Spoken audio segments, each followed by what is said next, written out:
Hey everyone! Welcome back to the channel.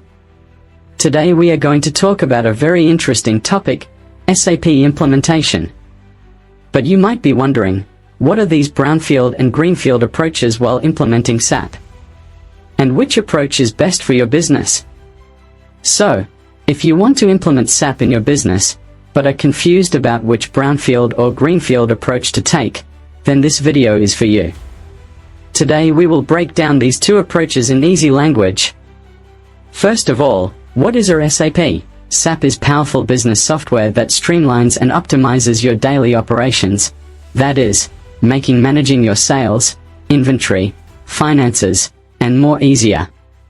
Just as technology is evolving, businesses also have to upgrade their software. In SAP, you have two big options, Brownfield and Greenfield. So let's first talk about the Brownfield approach. This approach is useful if you just want to upgrade your existing SAP system, and don't want to recreate the whole system.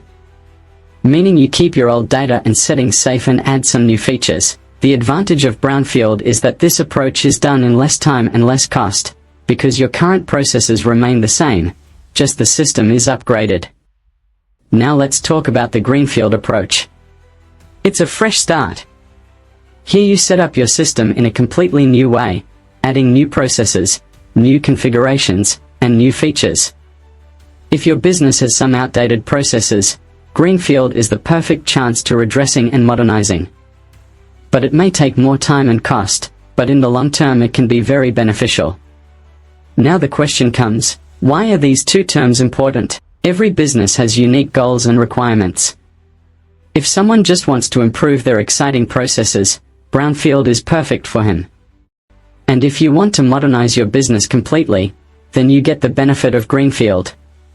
So this was a simple explanation of Brownfield and Greenfield approaches. Tell me in the comments which approach seems best for your business. Don't forget to like, subscribe, and press the bell icon so that you continue to get such helpful videos. See you in the next one.